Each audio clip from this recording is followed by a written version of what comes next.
বৈকুণ্ঠ বৈকুণ্ঠ বৈকুণ্ঠ মানে কি বৈ মানে বৈ মানে নাই বৈ শব্দৰ অৰ্থ নাই কুণ্ঠ মানে উৎকণ্ঠা য'ত কোনো উৎকণ্ঠা নাই আমাৰ সহজ ভাষাত ক'বলৈ গ'লে টেনশ্যন যিটো কওঁ আমি উৎকণ্ঠা বুলি ক'লে বুজি নাপাম এইটো বেলেগ ভাষা হৈ যায়গৈ টেনশ্যন বুলি ক'লে চবেই চিনি পায় টেনশ্যন বৰ টেনশ্যন হৈছে দেই পঢ়া শুনা টেনশ্যন ঘৰৰ টেনশ্যন স্কুলৰ টেনশ্যন অফিচৰ টেনশ্যন য'ত টেনশ্যন নাই বুলি ক'লে বৈকুণ্ঠ মানে য'ত উৎকণ্ঠা নাই সেইখনক কয় বৈকুণ্ঠ তাৰ দুজন তাত গেট আছে গেটৰ দুৱাৰপাল হৈছে অন্তিম গেটখনৰ দুৱাৰপাল হৈছে দুজন ব্যক্তি মনে পাইছে না শুনিছে না নহ'লে ওচৰলৈ আহি যাওক দুৱাৰপাল দুজনৰ নাম হৈছে জয় আৰু বিজয় গেট ৰখীয়া চকীদাৰ বুলি কয় যে আমাৰ চকীদাৰ নহয় দুৱাৰপাল দুৱাৰৰ পাল ভিতৰত যাকে তাকে সোমাবলৈ নিদিয়ে দুজনৰ নাম কি হা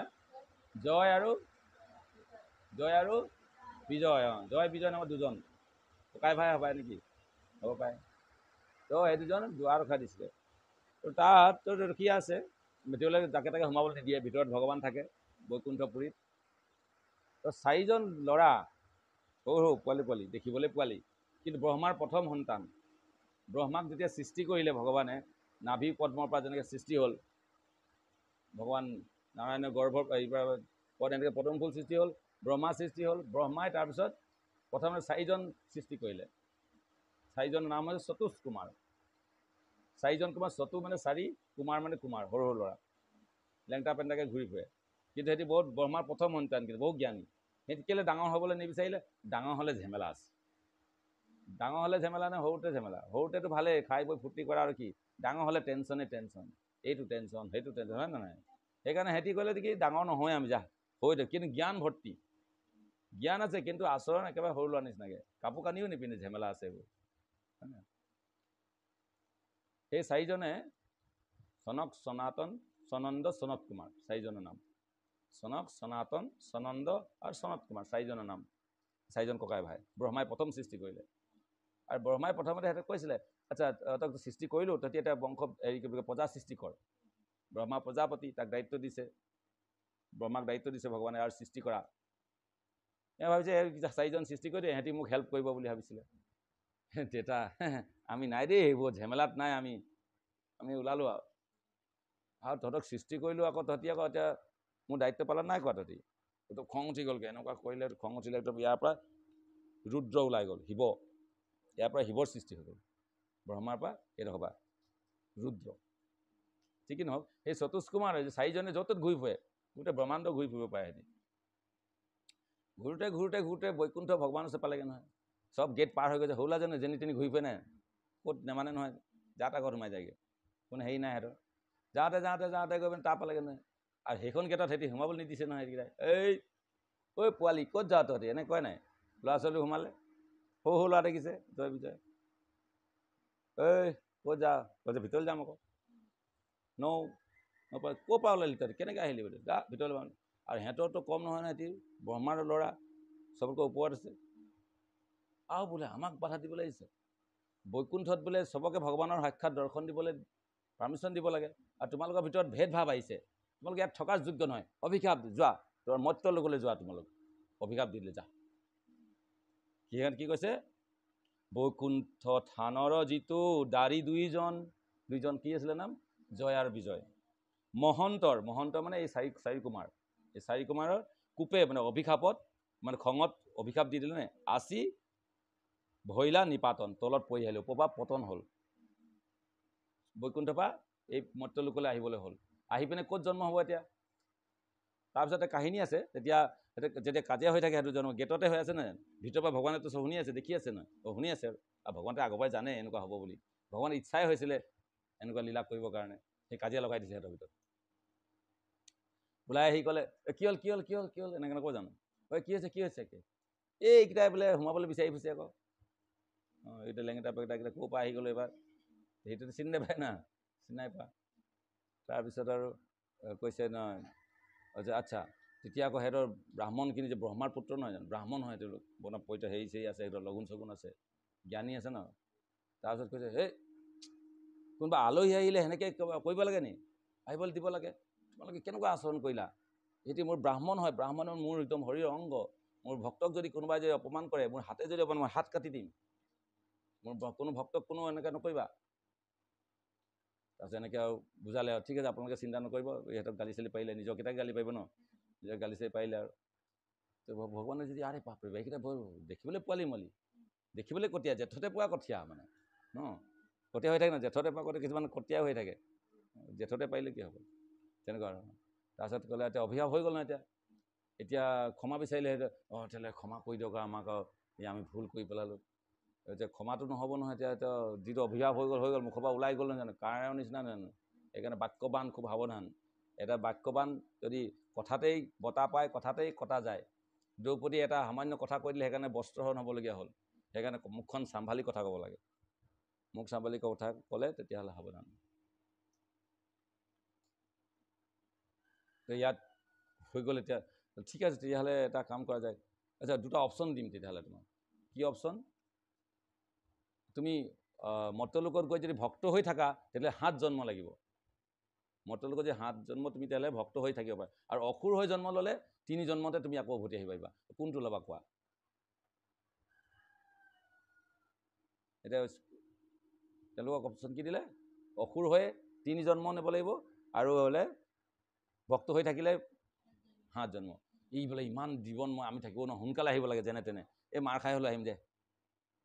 অসুৰ হৈয়ে 3 জন্ম ল'ম যি হওক আমাৰ বদনাম হ'লেও হ'ব তাৰপিছত ঠিক আছে তেতিয়াহ'লে সেইটো হওক তাৰপিছত তললৈ আহিলে আহি পিনে কি হ'ল প্ৰথমতে হিৰণ্যকশিপু আৰু হিৰণ্যাক্ষ ৰূপে জন্মগ্ৰহণ কৰিলে অদিতি আৰু কশ্যপৰ গৰ্ভত অদিতি আৰু কশ্যপৰ পুত্ৰৰূপে হিৰণ্যাক্ষ আৰু হিৰণ্যকশিপু জন্ম হ'ল তাৰপিছত সেইটো সত্যযুগত হ'ল ত্ৰেতা যুগত ৰাৱণ আৰু কুম্ভকৰ্ণ ঠিক আছে ত্ৰেতা যুগত কি হ'ল ৰাৱণ আৰু কুম্ভকৰ্ণ আৰু দ্বাপৰ যুগত শিশুপাল আৰু দন্তবক্ৰ ভগৱানে সিহঁতক মাৰিছে কিন্তু উদ্ধাৰ কৰে শিশুপাল আৰু দন্তবক্ৰ শিশুপালৰ কাহিনীটো কৈ সেই কাহিনীটোৰ পৰা ইয়াত কাহিনীটো আহে এবাৰ ৰাজসূয় যজ্ঞ হৈছে যুধিষ্ঠিৰৰ ৰাজসভাত সেইফালে ভগৱানক সকলোৱে সন্মান দিছে আৰু শিশুপালৰ দেখিবলৈ মন নাযায় ভগৱানক সৰুৰ পৰাই মানে কৃষ্ণৰ লগত বিদ্ৰোহী তেওঁ অসুৰবিলাক যিবিলাক ভগৱানক মানিব নোৱাৰে হেৰি তাৰপিছত আৰু শিশুপালৰ জন্ম কাহিনীটো অকণমান কৈ দিওঁ তেওঁৰ ভায়েক হয় মন্দিৰত সি যেতিয়া জন্ম হৈছিলে 3টা চকু হৈছিলে 4খন হাত লৈ জন্ম কৰিছিলে শিশুপালে আৰু আকাশবাণী হৈছিলে যে যোনে ইয়াক স্পৰ্শ কৰিলে তাৰ হাত এইবোৰ গুচি যাব কোনোবা স্পৰ্শ কৰিলে গুচি যাব কিন্তু যিজনে স্পৰ্শ কৰিলে গুচি যাব তাৰ মৃত্যুৰ কাৰণ তেওঁৱে হ'ব কিন্তু আৰু ভগৱানে যেতিয়া স্পৰ্শ কৰিছিলে সৰুতে সেই তাৰ হাতকেইখন লুকাই থাকিলে নহয় চকু এটা গ'ল যে ইয়ে তেতিয়াহ'লে মাৰিব এইফালৰ পৰা ভাল পালে যে এনেকুৱা এটা ভাল হ'ল 2টা চকু হ'ল 2খন হাত হ'ল কিন্তু আকৌ সেইফালে ভয় হ'ল ন এতিয়া কৃষ্ণ মাৰিব নহয় এতিয়া কৃষ্ণ ক'লে তুমি নেমাৰিবা দেই মোৰ ল'ৰাটোক ক'লে মাৰিবলৈ যেতিয়া ভৱিষ্যতবাণী হৈছে তেতিয়াহ'লে ই বদমাচি কৰিব তেতিয়াহ'লে তেতিয়াহে মাৰিম কিন্তু মই 100টা অপৰাধ তাৰ ক্ষমা কৰিম 100টা অপৰাধ মই সহ্য কৰিম তাৰপিছত কিন্তু নহ'ব ক'লে ঠিক আছে হ'ব দিয়ক সেইদিনাখন কি কৰিছে সি গালি পাৰিয়ে আছে নহয় এটাকে ভগৱানে কৈছে আৰু নকৰিবি আৰু নকৰিবি কৈছে নাই কি নকৰিম আৰু কম যা কৈ আছে গালি পাৰি আছে উল্টা পুল্টা তই বোলে চুৰ তই বোলে লোকৰ মাইকী লগ ঘূৰি ফুৰ তই বোলে হেন কৰ তেন কৰ এগালমান কৈ ফুৰিছে ইয়াক কি কৈছে থাম নাই লাষ্টত 100টা পাৰ হৈ গ'ল যেতিয়া চক্ৰ উলিয়াই পিনে দিলে একদম ডিঙিটোকে কাটি দিলে সিহঁতৰ চবৰ মাজতে আৰু চবৰ মাজতে ডিঙি কটাৰ পিছত আত্মাটো ওলাই গৈ পিনে আকৌ ভগৱানৰ শৰীৰত সোমাই গ'ল কিন্তু চবেই আচৰিত হৈ গ'ল আৰে এইটো কেনেকৈ হ'ল আকৌ শিশুপালটো জন্মৰ পৰা একেবাৰে কৃষ্ণ বিৰোধী সদায় কৃষ্ণ গালিয়ে পাই থাকে ই আকৌ তেনেকৈ কেনেকৈ ভগৱানৰ শৰীৰত মুক্তি পালে চাতুৰ্য মুক্তি যিটো ঋষিমুনিসকলে পায় বহুত তপস্যা কৰাৰ পিছত ভগৱানক পায় ই কেনেকৈ পাই গ'ল তেতিয়া সেই নাৰদমুনিক যুধিষ্ঠিৰে সেই প্ৰশ্নটো সুধিছিলে নাৰদমুনি আছিলে তেতিয়া তাত নাৰদমুনি আছে ভাগৱতত সেইটো মই এইটো শ্বৰ্টকৈ কৰিছোঁ নাৰদমুনি সুধিলে নাৰদমুনিয়ে তেতিয়া বৰ্ণনা কৰিছে এইটো শিশুপাল সাধাৰণ শিশুপাল নহয় আমাৰ তোমাৰ নিচিনা নহয় ই বৈকুণ্ঠৰ দুৱাৰপাল জয় বিজয় বুলি 2টা আহিছে শিশুপাল আৰু দন্তবক্ৰ তেতিয়া কাহিনীটো কয় মানে তেতিয়া কাহিনীটো এই নাৰদমুনিয়ে চবকে কৈ দিয়ে বুজি পালে না সেইটো আমি শুনি আছোঁ এতিয়া যে এই মহন্তৰ কোপে আসি ভৈলা নিপাতন দৈত্যৰ গৰ্ভত আদি প্ৰহ্লাদ ভৈলন্ত তাংক অনুগ্ৰহ দেৱ ঋষি কৰিলন্ত তাৰপিছত এই হিৰণ্যাক্ষ হ'ল যে হ'ল নাই হিৰণ্যাক্ষ বহুত উৎপাত কৰিছিলে শক্তিশালী আছিলে সি কি কৰিলে পৃথিৱীখনকে আনি পেলাই লুকুৱাই থৈ দিলে সাগৰৰ মাজত সোমাই থ'লে গৰ্ভ সমুদ্ৰত লুকুৱাই থৈছে তাৰপিছত ব্ৰহ্মাই চিন্তা ক'লৈ গ'লগৈ মই পৃথিৱীখন সৃষ্টি কৰিলোঁ নাইকিয়া হৈ থাকিলে যে কোনে খালে এনেকৈ মিঠাই এটা থৈ দিলে টেবুলত থ'লে কোনে খালে এইটো বিচাৰি নাই পায় তাৰ সেনেকৈ ভাবোঁতেই নাকৰ ফালৰ পৰা এটা সৰু বুট মাহৰ নিচিনা এটা ওলাই আহিলে সেইটো হৈছে নৰসিংহ বৰাহদেৱ এনেকৈ ওলাই পিনে ডাঙৰ এই ডাঙৰ হৈ গ'ল বৰাহদেৱ মানে গাহৰি ৰূপ ধাৰণ কৰিলে গাহৰি খাব নালাগে সেইকাৰণে ভগৱানৰ অৱতাৰ মাছো খাব নালাগে মৎস্য অৱতাৰ সেইবোৰ খাব নালাগে বৰাহ হৈছে ভগৱানৰ অৱতাৰ ন তাৰপিছত ডাঙৰ হৈ গ'ল তাৰপিছত এই গৈ পিনে ব্ৰহ্মাৰ ইচ্ছা হ'ল তাৰপিছত গৈও বিচাৰি লাগে যেনে গাহৰি একদম গেলা কণী বিচাৰি ফুৰে নাই সেইকাৰণে গাহৰি ৰূপ ধাৰণ কৰিলে মানে গৈ পিনে পৃথিৱীখন ক'ত আছে সমুদ্ৰত বিচাৰি পাই গ'ল তাৰ নাকত এনেকৈ দুডাল দাঁত থাকে নাই সেই দাঁততে সেইখনক বহাই লৈ পৃথিৱীটোক বহাই লৈ আহি পিনে পৃথিৱীখনক বহাই পিনে আকৌ তুলি লৈ আনিলে উদ্ধাৰ কৰিলে তাৰপিছত তাৰপিছত তাত বধ কোনে কৰিব তেতিয়া আহি পিনে সেই বৰাহদেৱে সেই হিৰণ্যাক্ষক বধ কৰিলে তাৰপিছত এই ভায়েক আছে এতিয়া হিৰণ্যকশিপু সি দেখিছে তাক মাৰিব লাগিব তেতিয়া আমাৰ ভায়েক মাৰিলে তেতিয়াহ'লে তপস্যা কৰিবলৈ গ'ল নাই ব্ৰহ্মাৰ তপস্যা কৰি বৰ লাভ কৰিলে যিহেতু আমি জানো যে দিনতো নমৰো ৰাতিও নমৰিম আকাশতো নমৰো পৃথিৱীতো নমৰো বা ঘৰতো নমৰো বাহিৰতো নমৰো কোনো জীৱ জন্তুৱে মাৰিব নোৱাৰিব মোক মানুহো মাৰিব নোৱাৰে দেৱতা কোনোৱে মাৰিব নোৱাৰে চব ফালৰ পৰা বৰ লৈ ল'লে একেবাৰে ভাবিছোঁ এইবাৰ ক'ত যাবি মই LIC কৰি থ'ম পকা ঘৰো বনাম ঢেৰ মানুহ যোগাৰ কৰি থ'ম তেতিয়া মই নমৰো নহয় জানো ঢেৰ পইচা পাতি থাকিলে মৰিম নি LIC কৰিলে মৰিম নি আমি LIC কৰিলেও মই আনি মানুহ মৰিবই তেতিয়াহ'লে হিৰণ্যকশিপুৰ নিচিনা আমিও এটা হিৰণ্যকশিপুৱে মৰিবলৈ নিবিচাৰোঁ যেনে তেনে মৰিবলৈ নমৰিলে হয় ন কিন্তু মৰিম নে নমৰিম ইমান চেষ্টা কৰি মৰিলে কিন্তু প্ৰহ্লাদক আকৌ একোৱেই নাই কোৱা ইয়াক মাৰিবলৈ বিচাৰিলেও নমৰিলে পানীত পেলাই দিলেও নমৰে জুইত পেলাই দিলেও নমৰে ৰাখে হৰি মাৰে কোনে মাৰে হৰি ৰাখে কোনে তেতিয়াহ'লে নিজে চেষ্টা ভগৱানৰ ওপৰত ভৰসা ৰাখিব লাগে ভগৱানে ৰক্ষা কৰিলে ৰক্ষা নহ'লে হৰে কৃষ্ণ বুজি পালা প্ৰহ্লাদক মাৰিব নোৱাৰে এই প্ৰহ্লাদক তো সেই হিৰণ্যকশিপুৰ আৰু তেওঁৰ ৱাইফৰ নাম আছিলে কয়াধু প্ৰহ্লাদৰ মাক তেওঁৰ গৰ্ভতে এই কয়াধুৰ গৰ্ভত আহিছিলে কোন দৈত্যৰ গৰ্ভত আছি প্ৰহ্লাদ ভৈলন্ত সেই প্ৰহ্লাদ নামৰ সেই আত্মাটো আহি সেই কয়াধুৰ গৰ্ভত আহিলে সেইটা ইমান ভাল এটা ভক্ত কেনেকৈ তালৈ আহিলে কেনেকৈ হ'ল কেনেকৈ ভক্ত হ'ল সেইটো ক'ব কাৰণ যেতিয়া হিৰণ্যকশিপুৰ তপস্যা কৰিবলৈ গৈছিলে তেতিয়া এই কয়াধুৰ গৰ্ভত তেতিয়া প্ৰহ্লাদ আছিলে তেতিয়া ইন্দ্ৰই চিন্তা কৰিলে এইটো তপস্যা কৰিবলৈ গৈছে এতিয়া এইটো গৰ্ভত যিটো আছে ইওতো অসুৰে হ'ব সি একে মানুহজনীকে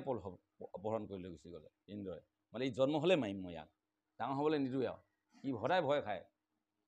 তাত লৈ গৈ আছে ৰাস্তাত নাৰদ মুনি দেখিলে কিহে ইন্দ্ৰ কৈ মাইকী মানুহজনী লৈ গৈছা নহয় বোলে মাইকী মানুহজনী হৰণ কৰা নাই ইয়াক গৰ্ভত বোলে হেৰি এটা আছে যিটো ল'ৰাটো আছে ই বোলে অসুৰ হ'ব সেইকাৰণে ইয়াক লৈ গৈছোঁ জন্ম হ'লে মাৰিম ইয়াক ওলালে কাটিম কোৱা নহয় আমাৰ ইয়াত এবাৰ কুকুৰা চুৰ কৰিবলৈ গৈছিলে বুঢ়ী এজনী ঘৰত আৰু নকোৱা নামটো তাৰপিছত এটা সোমাই আছে নাই ভিতৰতে এতিয়া ওলাব পৰা নাই ঘাঁহ পাই গ'ল মালিক ৰখাই ওলালেই কাটিম এইটো মানে এনেকুৱা এই ইন্দ্ৰৰ চিন্তা কৰি ওলালেই মাৰিম ইয়াক ঠিক আছে নাই তাৰপিছত আৰু গ'ল ইন্দ্ৰই নাই না এই গৰ্ভত শুদ্ধ ভক্ত আছে শুদ্ধ আত্মা আছে ইয়াত বোলে কেনেকৈ শুদ্ধ আত্মা হ'ব ই অসুৰৰ পুতেক অসুৰে হ'ব বোলে নহয় ই আগতে ব্ৰাহ্মণ আছিলে তাৰপিছত কি কৰিবলৈ গৈছিলে এই তাই ক'ৰবাত এজনী ভালপোৱা ছোৱালীজনী আছিলে সেই লগ কৰিবলৈ সেই জংঘলত গৈছে এটা পুৰণা ভঙা মন্দিৰ এটা আছিলে সেই তাত দেখা কৰিবলৈ গৈছিল য'ত ত'ত দেখা কৰিব নোৱাৰে নহয় তেতিয়া দিনত সত্য যুগৰ কথা এতিয়া বাৰু য'ত ত'ত কৰিব পাৰে তেতিয়া দিনত নহয় অপৰাধ সেইবোৰ অকলে লগ পোৱা সেই জংঘলৰ ভিতৰত এটা পুৰণা হেৰি আছে খোৱা বস্তু লৈ গৈছে কিন্তু জানি খোৱা বস্তু তাৰপিছত গ'ল আৰু দুয়োটাই গৈ পিনে সেই মন্দিৰটো লেতেৰা পেতেৰা আছিলে নাই পুৰা ঝাৰু চাৰু মাৰি চাফা কৰিলে আৰু তাৰপিছত পাতি চাতি হয়তো পাৰিছে হপায় খোৱা বস্তুখিনি উলিয়াই পিনে খাবলৈ কিবা এটা কথাত কাজিয়া হৈ গ'ল নহয় সিহঁতৰ দুটাৰ মাজত আৰু মোক উভতি হয় নেখাওঁ তোৰ মোক নাচাওঁ বুলি কৈ সেইফালে মোক কৈ আছে এইফালে মোক কৈ আছে নাখায় কথাও নাপাতে বহি আছে খোৱা বস্তু তাতে থাকিলে আৰু গোটেই দিনটো নোখোৱাকৈ থাকিলে একেবাৰে গধূলিলৈকে তাৰপিছত কাজিয়া ভাগিলে হপায় সেই মন্দিৰটো আছিলে নৰসিংহদেৱৰ মন্দিৰ বহু যুগৰ আগত সেইটো ধ্বংসাৱশেষ হৈ গৈছিলে কিন্তু সেইদিনাখনি নৃসিংহদেৱ আৱিৰ্ভাৱ তেতিয়া আছিলে নৰসিংহ চতুৰ্দশী আছিলে তেতিয়া নজনাকৈ সেইডাল মন্দিৰ চাফা কৰিলে, তাৰপিছত নজনাকৈ উপবাস কৰিলে, হয় নাই, কাজিয়া হওক নোখোৱাকৈ থাকিলে, তাৰপিছত ফল মূল কিবা কিবি লৈ আহিছিলে, সেইখিনিতো ভগৱানক ভোগেই লাগিলে আৰু নহয় জানো, চাফা কৰিলে। তো সেই কেনেকুৱাকৈ সি অজানিতেই ভগৱান নৃসিংহদেৱৰ মানে সন্তুষ্টি বিধান কৰি দিলে। সেইকাৰণে সেই আত্মাটো পিছত আহি পিনে এই প্ৰহ্লাদ ৰূপে আহিলে, বুজি পালা। পূৰ্ব জীৱনৰ স্বীকৃতি, যিবিলাক আমাৰ ভক্তি জীৱন কৰিছে ল'ৰা ছোৱালীবিলাক যে সৰুৰ পৰাই কৰে, সেইবোৰ পূৰ্ব জীৱনত ভাল আত্মা আছিলে, ক'ৰবাত কিবা পুণ্য কৰ্ম কৰিহে এনেকৈ আহে। এতিয়া পোৱালিজনী যে আমাৰ এই এতিয়াৰ পৰা যে ভক্তি কৰিছে